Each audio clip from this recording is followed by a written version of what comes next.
All right, we've got the J rail off. We've got these windows out. Actually, there wasn't a window there. I think they had a window unit in there. So I've got to find something I hope that I can make fit in there, find a good window. But I'm going to take the skin off now. Something's hanging up in there.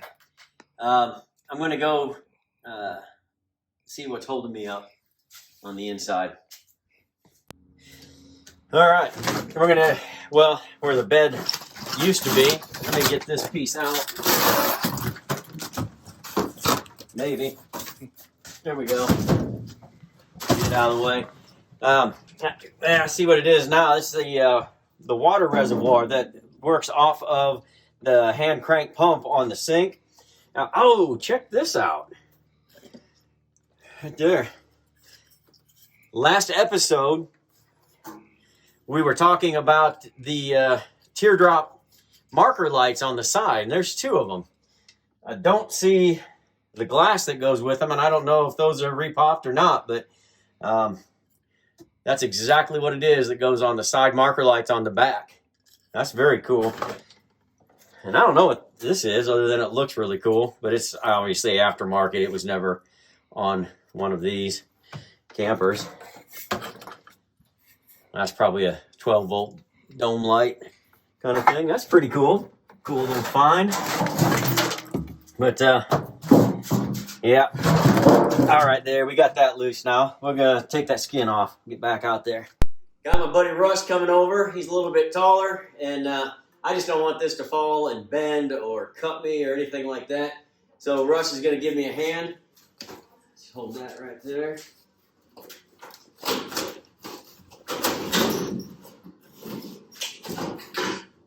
I'm going to get this out of the way. Oh. See, it'll cut you. And we'll get this piece. It may just be stapled right up there. There we go. Yeah.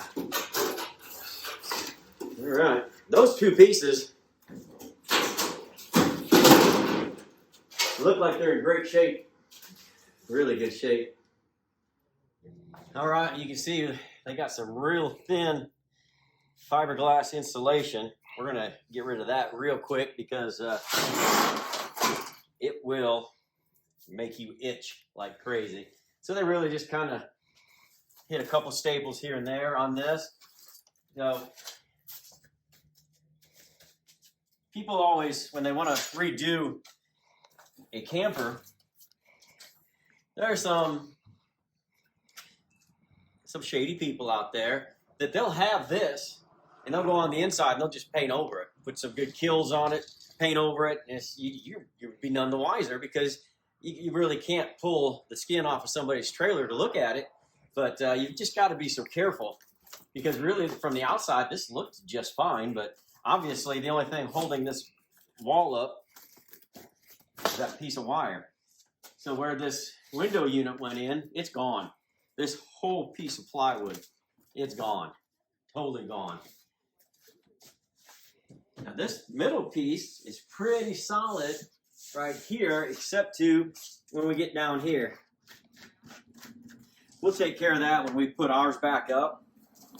We may just, I don't like to paint on the outside. I think it really needs to breathe, but on this bottom part, I think it's good to at least put some sealant on it because it's just from the road, it's going to get wet.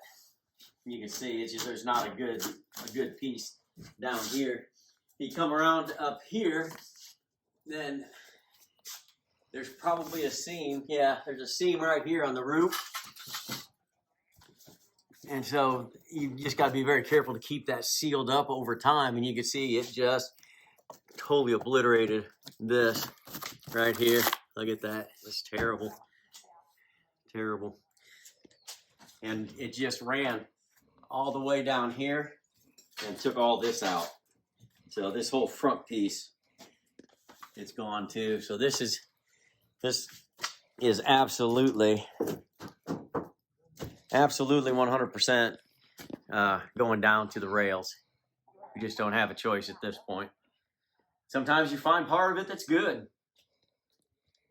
I'm going to finish this up real quick, and then we'll kind of take a tour around the whole thing, and we'll kind of survey the damage. I mean, I already know I'm taking it down, but maybe one part is better than the other. We might find something cool like we found on the inside. I don't know.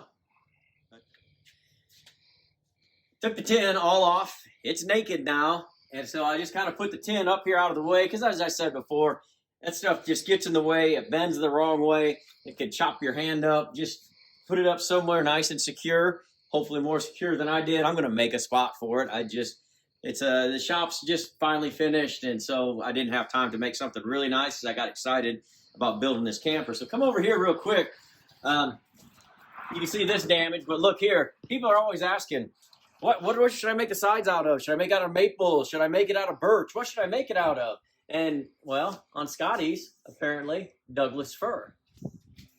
Douglas fir. It's 1/2 inch. Generally 1/2 inch on the Douglas fir pine. If you come over right here, here's we talked about this when the skin was on, but look at this. I mean, that's pretty much signifies that we got to tear down. So I think the best thing to do right now is let's go up and look at the roof. And, well, I'll show you some spots that Scotty's are notorious for leaking on. Up here on the roof, there's some things that are pretty unique to Scotty's in that every single one I've ever worked on, every one I've ever rebuilt, they do the same thing in the same spot. And on the roof, it's where they're going to put the overlapping tin.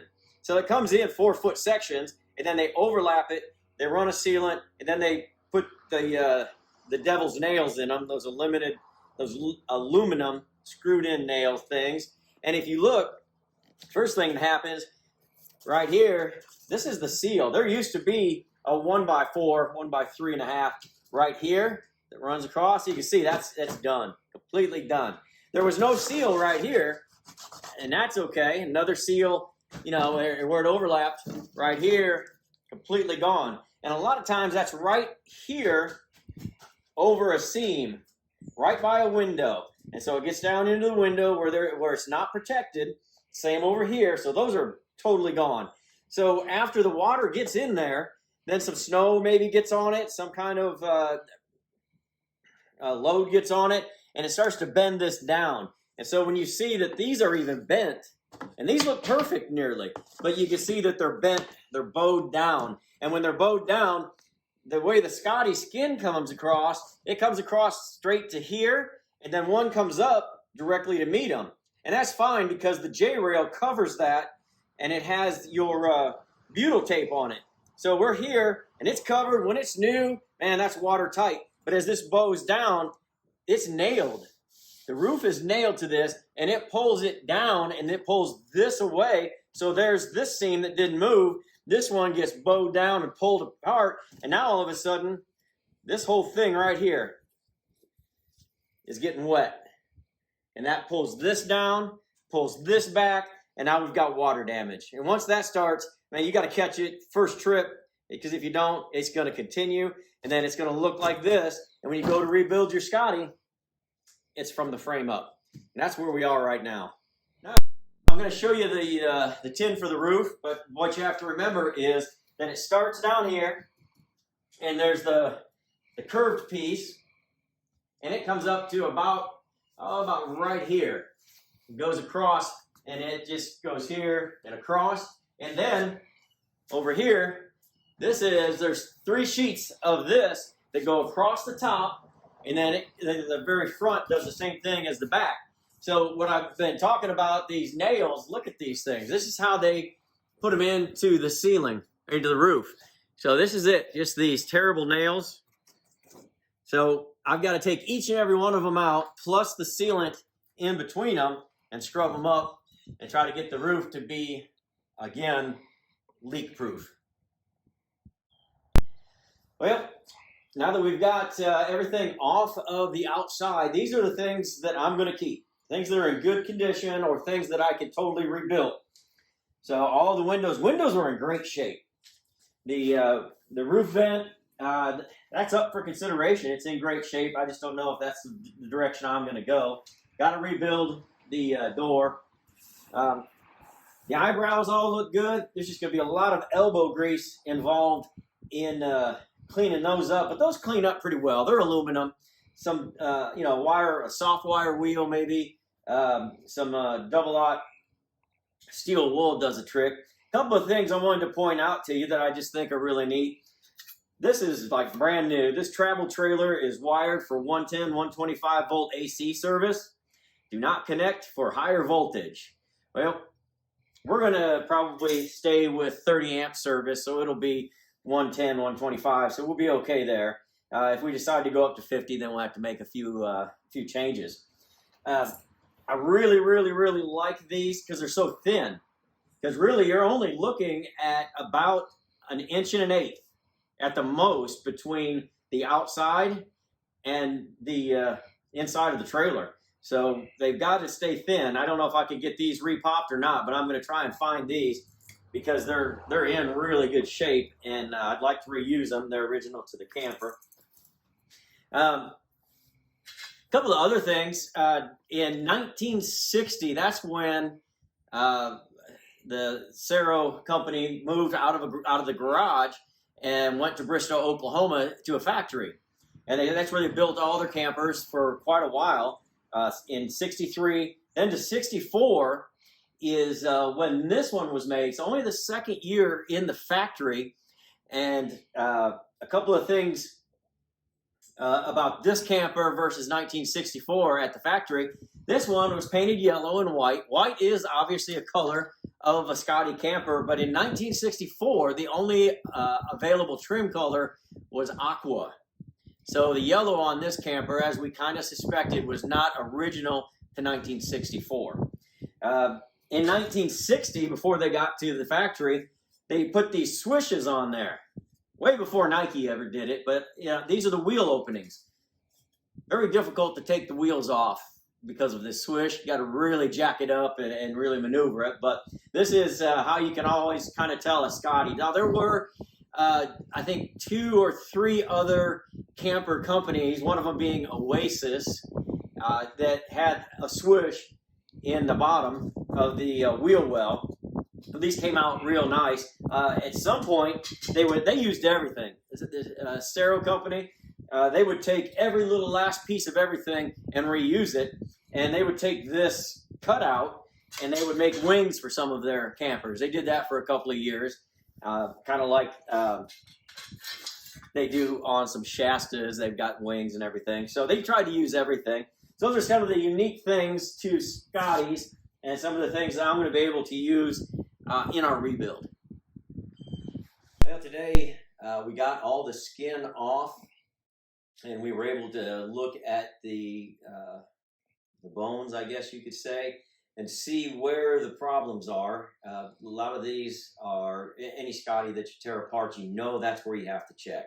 So you should always check those seams on the roof. That's your first indicator of water damage. And then around the windows. There's really, the floor is never really the first spot to go like you think it would be, being exposed to the road all the time. But it's rare, but there's never really a whole lot of damage to the floor without damage to the ceiling or the roof or the windows. But we got a lot of reusable parts, and that's what kind of gets me excited, is to have original emblems, original decals, a lot of the original outside informational pieces, the windows. And I think that just, once you clean them up, they really shine, and they get another chance at 30, 40 years of being on the road. Like and subscribe. Just take a second, hit that little thumbs up button, subscribe so that you know when we are going to shoot out another episode. We're going to keep moving along. I'm going to start tearing out the interior, and then the walls are just going to fall off of it because there's no roof support. And so I'm going to get inside, keep everything that I can keep, and really going to look closely at that gas stove. And we'll have an episode up pretty soon, however long it takes me to tear it down and salvage everything.